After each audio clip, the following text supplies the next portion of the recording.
سر پرنور شخصیت ہیں army chief وزیر اعظم کے حساب سے تعریف اتنی کہ تعریف بھی دیکھیں تعریف کی انہوں نے، اور جو پرائم منسٹر نے اور سپہ سالار ایک سٹیج پہ موجود تھے جی ایک دوسرے کی تعریف کر رہے تھے، ایک دوسرے کو کر رہے تھے، حوصلہ افزائی کر رہے تھے، اور قوم کو یہ پیغام دے رہے تھے کہ ہم ایک ہیں. بہت پیار محبت.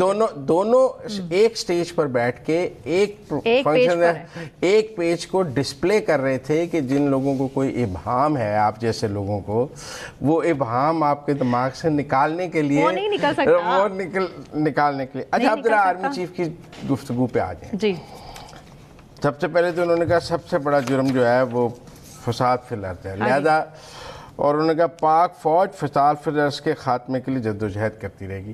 یہ دو اینگلز ہیں، ایک تو دہشت گردی کے حوالے سے وہ ان کا موقف ہے کہ دہشت گردی ختم کرنے کے لیے، اور دوسرا جو یہ فساد فی الارض پھیلانے کی کوشش ہے کہ ہم بھی بنگلہ دیش بنا دیں گے پاکستان کو. تو وہ بھی میسیج ہے کہ پاک فوج کو پاکستان میں فساد فی الارض آپ اجازت نہیں دے گی، لہذا ذرا تحمل سے پاکستان کو بنگلہ دیش بنانے کی کوشش نہ کریں. اس کے لیے اجازتیں چاہیے.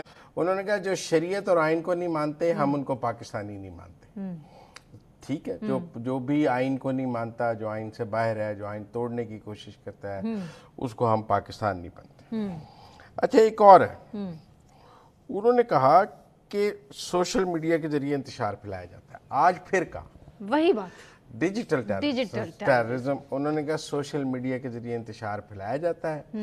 اور اب تو یو کے کی مثال سب کے پاس آ گئی ہے کہ وہاں سخت قوانین آ رہے ہیں. اچھا پھر انہوں نے کہا کسی نے انتشار کی کوشش کی تو رب کریم کی قسم اس کے آگے کھڑے ہوں گے. یہ کس کو میسیج تھا؟ سر وہ علماء کے لیے تھا. علماء انتشار پیدا کرتے ہیں کیونکہ ان کی کانفرنس تھی، انہی کے لیے تھی نا یہ کانفرنس، تو علماء مشائخ کی تھی کانفرنس، اسی سے خطاب کر رہے تھے، سمجھا بھی رہے تھے. لوگوں کو کہتے ہیں کہ احتجاج کرنا ہے تو ضرور کریں لیکن پرامن رہیں. ٹھیک ہے نا؟ تو ڈیالہ سے بھی یہی پیغام ہے کہ ضرور احتجاج کریں لیکن پرامن رہیں. پھر انہوں نے کہا کہ بنگلہ دیش پہ بھی انہوں نے کمنٹ کیا. انہوں نے کہا جو یہ کہتے تھے کہ وہ قومی نظریے کو خلیج بنگال میں ڈبو دیا، وہ آج کہاں ہے؟ اس کی اگزامپل دیتے ہوئے انہوں نے کہا کہ وہ کہاں ہے.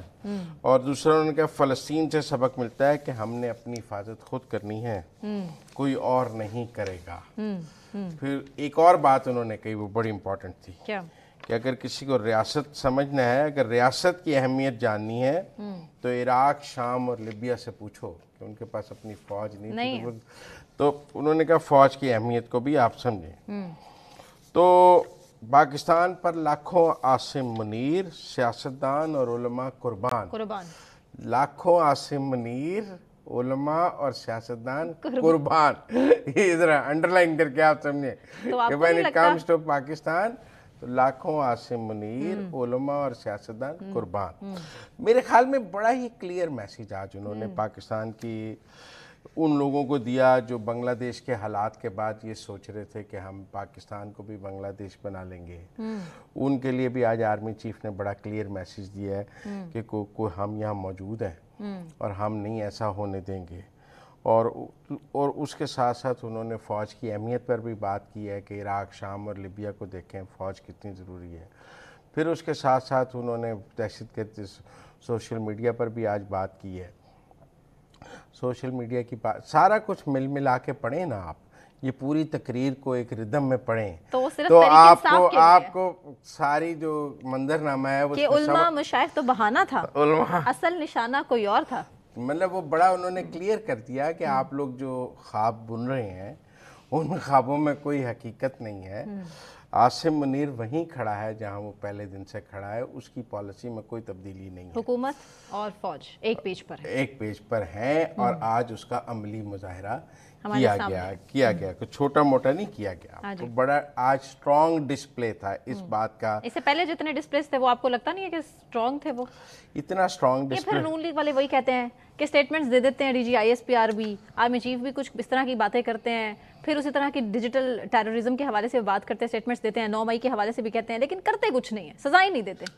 تو سر سزائیں حکومت نے نہیں دینی، یہ برطانیہ میں سزائیں ہو رہی ہیں، ہم لاسٹ سیگمنٹ میں بات کر لیں گے، عدلیہ نے دینی ہے، راتوں کو بھی کھلی ہے، 2 دن 7 دن میں وہ تو اشتعال مائنورٹیز کی سیفٹی ہے، سیکیورٹی ہے، وہ اور قسم کا انتشار ہے، یہاں اور قسم کا فساد ہے۔ آپ فوج کا موقف سمجھیں، آپ پہلی بات یہ ہے کہ ہمیں فوج کے موقف میں لچک نظر نہیں آ رہی، بیک ڈور رابطے تو ہیں سر، مخالفین اس گفتگو میں تو نہیں ہے، یہ تو دکھانے کے لیے تھا نا۔ نہیں علماء دیکھیں، آپ نے شہباز شریف کو نہیں، قرآن اور نور وہ جھوٹ نہیں بولتے، انہوں نے عاصم منیر کے بارے میں کہا کہ وہ جھوٹ نہیں بولتے، حافظ قرآن ہے، لہذا آپ ان باتوں پر یقین کریں جو انہوں نے کہی ہیں۔ میں کیا یقین کروں کہ مشروط معافی کا اعلان کر دیا گیا ہے جو میڈیا اپنے حساب سے، وہ مشروط معافی مسترد ہونے کا اعلان ہو گیا نا یہاں سے، آپ سمجھیں آج جب انہوں نے یہ کہا کہ پاک فوج فساد فی الارض کے خاتمے کے لیے جدوجہد کر رہی ہے، تو پھر 9 مئی فساد فی الارض میں ہی آتا ہے، 9 مئی فساد فی الارض سے باہر نہیں ہے۔ اس ٹائم ریاست کی سب سے بڑی پرابلم 9 مئی کے علاوہ کچھ اور بھی ہے؟ دیکھیں جی، اگر 9 مئی کی معافی ہوگی تو پھر کل کسی اور کو بھی جرت ہوگی، اور اگر مانگ لی تو پھر منظرنامہ سیاست کا کیا دیکھتے ہیں آپ؟ معافی، کیونکہ جو سٹیٹمنٹس کا بھی تبادلہ ہو رہا ہے، جس طرح کی گفتگو ایک جگہ سے دوسری جگہ جاری ہے، جتنے لوگ اس ٹائم کوشش کر رہے ہیں، آج انہوں نے کہہ دیا کون سی معافی، میں نے کوئی معافی نہیں مانگی، وہ ایک دن کچھ کہتے ہیں، ایک دن کچھ کہتے ہیں، لیکن میرا ذاتی طور پر وہ کہتے ہیں معافی مجھ سے مانگنی چاہیے نا، جو میرے ساتھ سلوک کیا۔ پہلی بات آپ یہ سمجھیں، معافی مشروط نہیں ہوتی، معافی غیر مشروط ہوتی ہے۔ وہ کہتے ہیں ثبوت لائے نا میں نے کیا کیا، بس ثبوت، یہ تقریر بہت بڑا ثبوت ہے، اگر کسی کو ثبوت چاہیے تو عاصم منیر کی آج کی تقریر پڑھ لیں، انہیں تمام جو ہے وہ ثبوت جو ہے وہ مل جائے گا، اور انہیں سمجھ آ جائے گی کہ فوج کی اور عاصم منیر کی پالیسی کیا ہے۔